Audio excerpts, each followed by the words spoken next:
Bonjour, c'est bon, ça marche. Voilà encore un petit effort avant le repas. Voilà, le groupe régional Bourgogne-Franche-Comté travaille depuis des ans sur le conflit parental en cherchant à s'appuyer sur les différentes expériences et techniques utilisées dans nos services. Par exemple, l'AEMO renforcée, la médiation familiale, les actions collectives, les groupes de parole, mais aussi le travail en binôme. Lors de ces différents temps d'échange, nous avons pu éprouver les techniques du jeu de rôle qui ont permis au groupe de vivre des moments fédérateurs.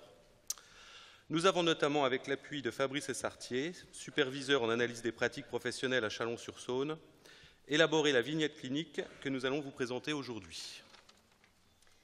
Alors nous nous sommes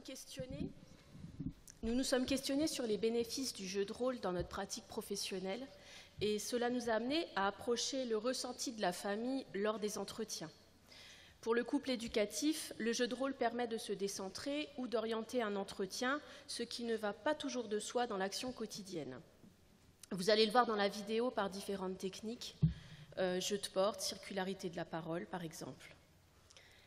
Nous sommes partis d'une situation fictive, à partir de laquelle nous avons construit un génogramme. Oui. Bon.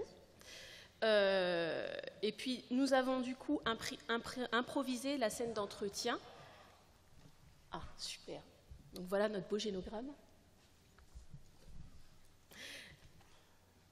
Donc nous avons improvisé la scène d'entretien qui se déroule ici en 3 temps. Au-delà de la vidéo que nous allons vous montrer, ce travail nous a permis d'enrichir, de questionner et de diversifier nos pratiques.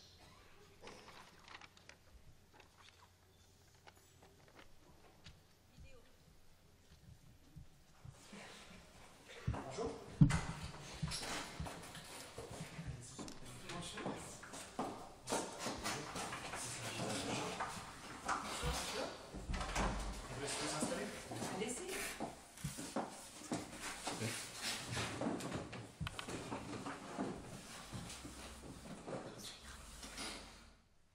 Déjà, vous vivez comment les uns avec les autres et comment ça s'organise là dans... Nous sommes séparés. Ouais. Voilà, on attend le jugement, on attend de passer aux affaires familiales pour officialiser les choses. Ce qu'on a vu la dernière fois, c'est que moi, pour l'instant, j'ai la garde, en tout cas, de Charles à domicile, et puis en fait, donc là, Clotilde a les filles à domicile. D'accord. Ouais. Ça, c'est vous êtes arrangés tous les deux, c'est un accord entre vous. C'est un accord parce qu'on a vu que c'était un peu compliqué, en tout cas, avec Charles et puis Constance. Pas que depuis dernièrement, c'est un peu de temps que ça dure entre Charles et puis Constance. Donc l'idée, c'était que Charles avait peut-être... Je me dis que j'allais plus prendre Charles en fait avec moi, et puis...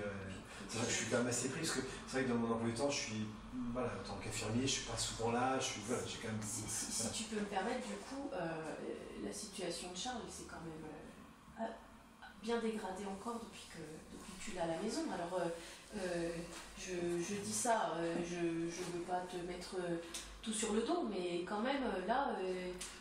Expliquez-nous, madame, du coup, vous avez dit tout à l'heure, Charles, il va pas bien, il nous dit des choses. Qu'est-ce que, selon vous, il vous dit par ces difficultés-là?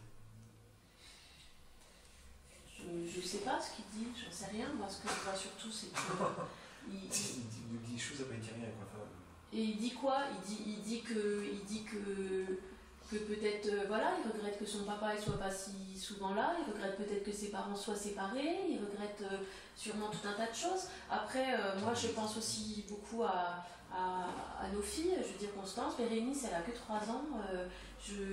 Voilà, je trouve... on parle de Charles, mais voilà, il faut qu'on protège aussi nos filles. En tout cas, vous avez été, et vous êtes manifestement encore inquiet de la situation de Charles, de vos filles, et vous avez essayé de réfléchir à ce qui pourrait un peu apaiser les choses, puisque apparemment, monsieur, vous êtes dit, Charles va rester avec moi, les filles avec madame, enfin, vous êtes dit ensemble? Oui, enfin, oui. Finalement, quand on voit un peu comment Charles évolue, ça apaise pas grand-chose. C'est ce que vous avez tenté ensemble à un moment donné? C'est ce qu'on a mis en place, parce que même avant notre séparation, c'était très compliqué entre Charles et Constance. Je trouve que la solution aujourd'hui qui est mise en place fait que Charles, aujourd'hui, il n'est pas super. En fait, c'est pas... ça permet notamment à Constance d'être un peu moins mal, quoi. Oui, non. Oui, peut-être un petit peu moins. Un petit peu moins. Je veux bien croire que tu me dises, en fait, je suis pas là, mais en même temps, si on était à deux sur cette solution, notamment de proposer ça, en fait, aujourd'hui, en fait, on serait à demi-point, et je pense qu'on serait avec les trois, ce serait peut-être pas mieux, quoi. Il en est où là scolairement? Il est inscrit où? Dans quelle classe? Scolairement, en tout cas, en fait, c'est un enfant qui avait un an d'avance, donc c'est pas évident, en tout cas par rapport à ça, notamment d'être avec les enfants de sa classe. Il va plus l'avoir beaucoup l'année d'avance. Oui, je pense que ça lui fera peut-être du bien, tu vois. Parce qu'au départ, moi, je peux te rappeler, c'est que moi, je veux dire, c'est que moi, au départ, j'étais opposé, moi, en fait. J'étais juste opposé, moi, en fait, à ce qu'il change. En fait, toi, tu as voulu qu'on lui autorise à changer de classe. Forcément, tu as vu comment ça se passait avec l'instit. À un moment donné, c'était pas possible. On l'a pris à deux, cette décision. Ne me dis pas que... Excusez-moi, est-ce que vous pensez que ce que Charles peut exprimer par rapport à sa petite sœur, ça peut avoir un lien avec ce que vous n'arrivez pas à vous exprimer tous les deux? On arrive très bien à s'exprimer. Vous avez expliqué très bien d'ailleurs. Est-ce que vous pouvez aller 2 minutes dans le couloir vous exprimer? On va réfléchir avec mes collègues. On se rappelle. D'accord.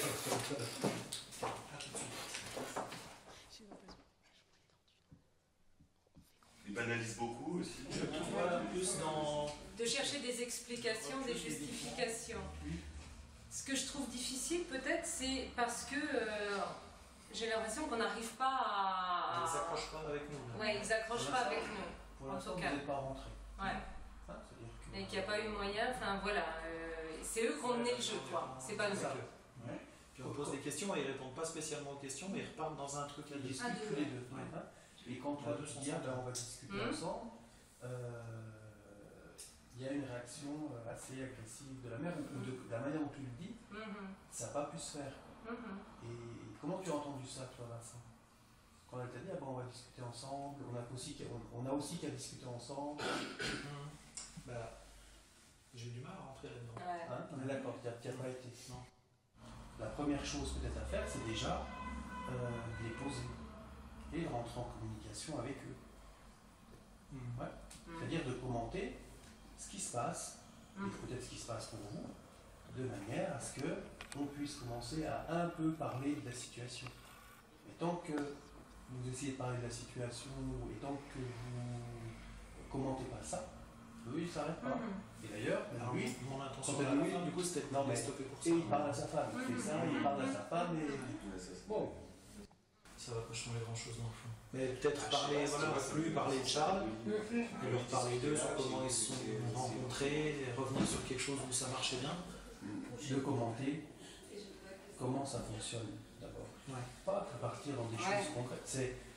On a l'impression que vous ne comprenez pas. Est-ce que c'est... Parce que, voilà, on a échangé avec mon collègue et on ne s'est pas compris. Est-ce que vous avez remarqué qu'on n'arrivait pas à se parler avec mon collègue? Est-ce que vous avez perçu ça? Est-ce que vous avez vu que j'ai essayé de lui dire des choses, il n'a pas vu? Alors, je ne sais pas si vous avez remarqué, mais parce que vous étiez bien pris dans votre mail, interrogé là-dessus, sur votre fonctionnement à vous. Et vous avez un problème. Parce que c'est vous qui avez un problème, c'est pas eux. Donc, comment on pourrait leur ramener ça? Et effectivement, les interroger ça. Aidez-nous à comprendre pourquoi on n'arrive pas à se parler avec vous. Comment les choses se sont enclenchées qui font que là, on se retrouve, on est restés ensemble et on s'est... Enfin voilà, on n'a pas réussi à communiquer. Donc vous partez là-dessus. Ouais. Et simplement là-dessus. C'est-à-dire, vous pouvez imaginer, dire, bon, alors on va laisser un peu Charles tranquille et tout ça. On va juste essayer de parler sur comment on se parle. Comment il faudrait se parler. Sur, nous, on a des difficultés dans notre couple éducatif. Vous en avez eu aussi, vous, où on a un problème à communiquer. Voilà, restez là-dessus. Jusqu'à ce que peut-être tout le monde puisse parler ou s'écouter.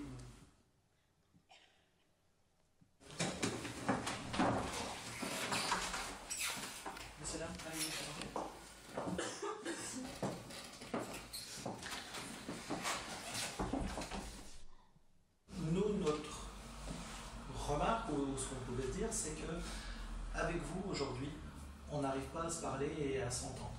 Alors du coup, voilà, on se demandait si ça vous évoquait quelque chose, Si nous, aujourd'hui, avec vous, dans notre couple éducatif, on n'arrive pas à se poser, est-ce que c'est quelque chose que vous avez déjà, vous, rencontré dans votre couple avant? Pas arriver à s'entendre, pas arriver... Comme dans tous les couples, bien sûr, un petit peu. C'est surprenant ce qui s'est passé parce qu'on était avec Clotilde dehors, on ne se parle pas beaucoup. Il y en a beaucoup plus parlé dehors avec Clotilde. En tout cas, ça... Parce qu'en fait, on s'est sentis tous les deux jetés. On sait, Non, mais là. on l'a pas très bien vécu, hein. J'avouerais, ça fait pas. Alors racontez-nous un petit peu comment vous avez pu vous parler.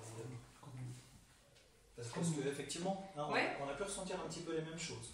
En début d'entretien, on n'a pas réussi à se parler. Ma collègue m'avait interpellé quand elle a dit voilà, on peut se parler aussi tous les deux, parce qu'on avait un peu l'impression d'un dialogue de sourds et on posait des questions, vous répondiez. Pas nécessairement, mais plutôt entre vous. Et là, nous, on n'a pas réussi à se parler non plus, en tout cas. Comme quoi, c'est pas si simple de discuter. Ah ben non. On n'est pas les seuls. Mais alors, on va essayer de comprendre comment on fait pour se parler. Qu'est-ce que vous vous en avez dit dehors et comment vous comprenez que ça a été un petit peu mieux avec cette coupure? À cause de cette coupure ou grâce à cette coupure, hein, je ne sais pas. Je crois qu'on a vécu des choses difficiles avec Baptiste dans notre couple et que voilà, c'est compliqué, ça se répercute peut-être aussi sur les enfants, sur notre positionnement et qu'on peut se reprocher tout un tas de choses, et puis ça n'a pas lieu d'être ici. Hein.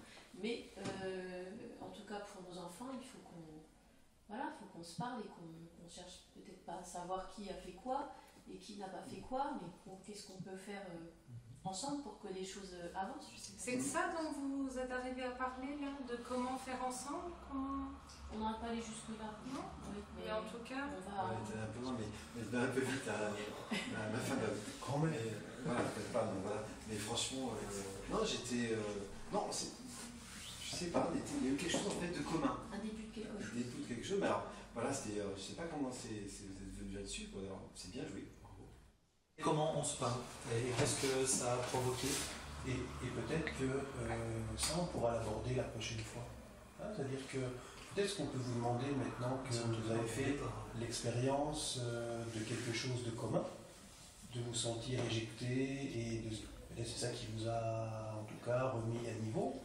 On peut se dire, ces parents, probablement, ils peuvent peut-être faire la même chose pour leur fils. Et ce qu'on vous propose, c'est que vous puissiez chacun y réfléchir et qu'on en reprenne ça la prochaine fois sur Charles et sur votre vision peut-être commune de parents pour l'aider un petit peu à sortir de ses difficultés. Vous êtes d'accord avec ça? Bien sûr, il va falloir qu'on trouve des solutions. Ok. Merci.